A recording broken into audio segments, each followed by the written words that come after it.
Assalamualaikum warahmatullahi wabarakatuh. Anak-anak ibu sekalian, hari ini kita bertemu lagi dengan pembelajaran PPKN.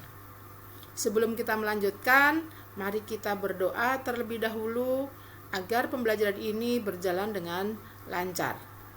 Berdoa, dipersilahkan. Selesai.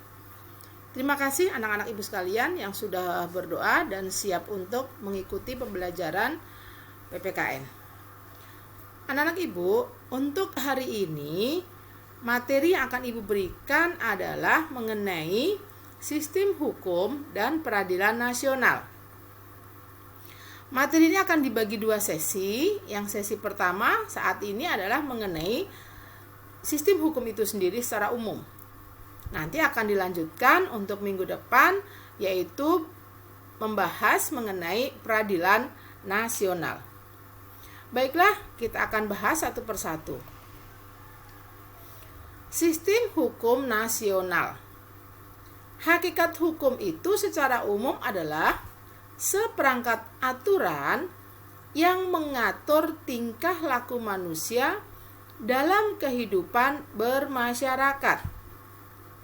Jadi kalau kita melihat apa itu hukum, itu adalah aturan, seperangkat aturan yang mengatur tingkah laku manusia. Untuk apa? Tingkah laku manusia di dalam bermasyarakat. Baik, kita lanjutkan lagi. Nah, unsur-unsur hukum itu apa saja? Hukum itu diantaranya dia mengatur tentang tingkah laku manusia. Itu sesuai dengan definisi tadi. Ya, jadi unsur pertama adalah hukum itu mengatur tentang tingkah laku manusia. Kemudian yang berikutnya bahwa hukum itu dibuat oleh lembaga yang berwenang. Ya, tentunya kalau di Indonesia misalnya lembaga yang berwenangnya adalah anggota DPR misalnya gitu, membuat undang-undang. Ya, jadi sudah ada yang ditugaskan untuk membuat hukum tersebut. Berikutnya, hukum itu sifatnya mengatur, memaksa, dan mengikat. Ya, di sini tadi sudah dikatakan unsur hukum itu adalah mengatur. Dan di situ memaksa. Jadi tidak ada hukum yang sifatnya tidak memaksa, sifatnya ikhlas itu tidak ada. Pasti kaitannya dengan dipaksa.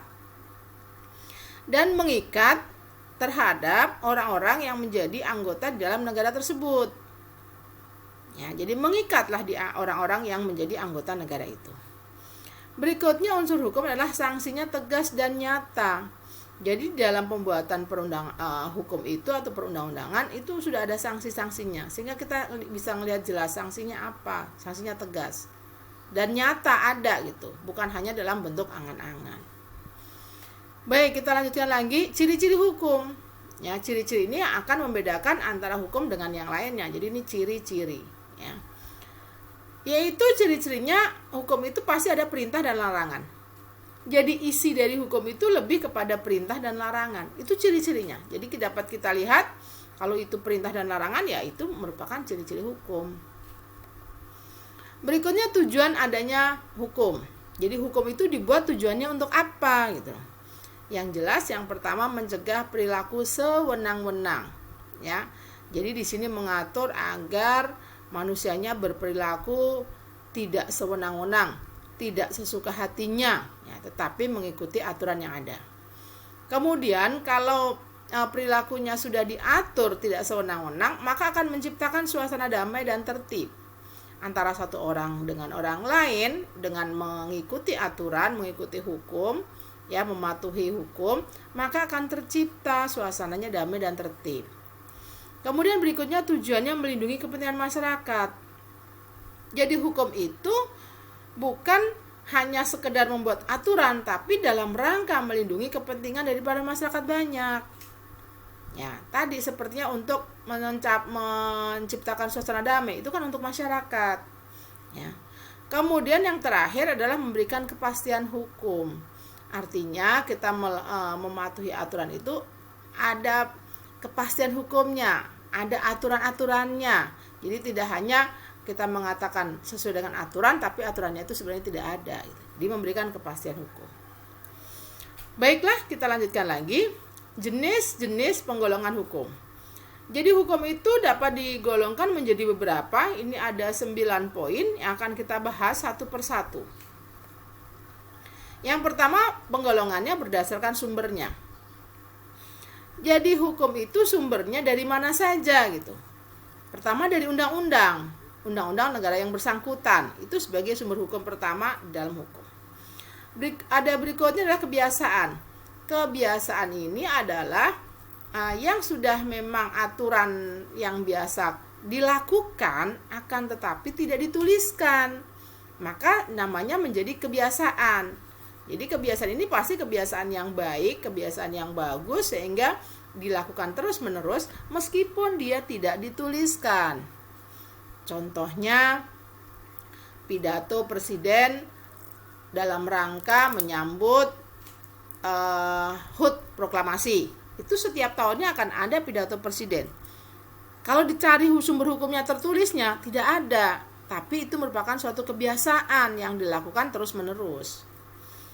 Berikutnya sumber hukumnya adalah jurisprudensi. Jurisprudensi ini adalah hasil keputusan hakim yang lalu. Jadi kalau suatu saat ada kasus yang sama, maka bisa menggunakan keputusan dari hakim yang pernah ada dengan kasus itu. Itu yang disebut sebagai jurisprudensi. Ya.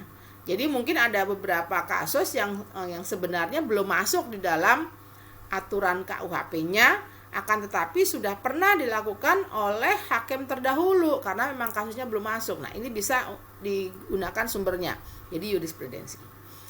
Berikutnya sumbernya adalah traktat. Traktat ini artinya perjanjian. Jadi perjanjian-perjanjian itu yang memang tertulis itu menjadi sumber daripada hukum. Ya. Sehingga suatu saat kalau traktat ini menyimpang, ya berarti sumber hukumnya tidak legal lagi gitu. Oleh karena itu sumber hukumnya yang namanya traktat perjanjian ini akan menjadi sumber hukum dari pelaksanaan peraturan berikutnya. Baik, kita akan lanjutkan. Berdasarkan isinya, itu ada hukum privat dan hukum publik. Hukum privat itu yang mengatur kepentingan antar warga negara, jadi antar orang dengan orang, ya. Contohnya itu hukum dagang, itu kan mengatur antar orang dengan orang yang bisnis. Hukum perdata, ya, kasus-kasus perdata itu juga mengatur antara orang dengan orang lain yang kaitannya pelanggaran perdata. Kalau hukum publik yang mengatur kepentingan publik atau kepentingan umum, contohnya KUHP, ya, itu kan di dalamnya mengatur bukan antar orang dengan orang, tapi untuk kepentingan semuanya. Gitu. Oke, baik, kita lanjutkan. Berdasarkan bentuknya, hukum itu bentuknya ada yang tertulis dan ada hukum yang tidak tertulis. Tadi sudah Ibu singgung. Yang tertulis berarti hukum itu ada bentuknya tertulis, dapat kita lihat dan rasakan serta kita ketahui hukum itu. Yang tidak tertulis, hukumnya diyakini oleh masyarakat dan itu dianggap baik sehingga tetap dilaksanakan sebagai aturan. Contohnya tadi sudah ada konvensi yang kaitannya pidato menyambut hari HUT proklamasi. Ada yang lain yaitu norma kesusilaan, norma kesopanan, itu termasuk yang hukum tidak tertulis karena tidak ada yang menuliskan bagaimana norma kesopanan. Tidak ada yang menuliskan bagaimana norma kesusilaan gitu loh. Jadi itu termasuk yang hukum tidak tertulis. Berikutnya tata cara mempertahankannya, yaitu hukum material dan hukum formal. Hukum material ini mengatur hubungan antar anggota masyarakat. Hukum yang mengatur hubungan antar anggota masyarakat, ya. Jadi lebih kepada isi daripada hukum tersebut. Kalau hukum formal, hukum yang mengatur tata cara melaksanakan dan mempertahankan hukum material. Jadi kalau formalnya ini bagaimana cara melaksanakan daripada hukum material. Ibu contohkan kalau di material itu misalnya KUHP, Kitab Undang-Undang Hukum Pidana. Itu isinya di situ kan ada yang melanggar dan ada sanksi. Nah, kalau hukum formalnya apa? Yaitu KUHAP, Kitab Undang-Undang Hukum Acara Pidana. Artinya tata cara bagaimana untuk memproses daripada hukum pidana. Jadi tata caranya, misalnya bagaimana cara penangkapannya, bagaimana cara untuk menyidiknya, bagaimana caranya proses di pengadilannya, itu hukum formal. Tapi yang diatur di dalam material itu adalah pelanggarannya apa dan sanksinya apa gitu loh. Ya, di sini seperti itu. Berikutnya kita lihat waktu berlakunya. Ius constitutum artinya hukum yang sedang berlaku saat ini, ya. Dan ius constituendum yaitu hukum yang sedang direncanakan untuk masa yang akan datang. Ya, contoh di sini RUU, rancangan undang-undang, itu kan sedang dirancang untuk masa akan datang. Kalau ini ya contohnya yang memang undang-undang berlaku sekarang. Kita lanjut lagi berdasarkan tempat berlakunya, yaitu hukum nasional, ya, hukum yang berlaku di wilayah batas tersebut, berlaku di negara tersebut. Dan hukum internasional, yaitu yang mengatur hubungan antar negara. Jadi satu negara dengan negara lain. Baik, berikutnya berdasarkan kekuatan berlakunya.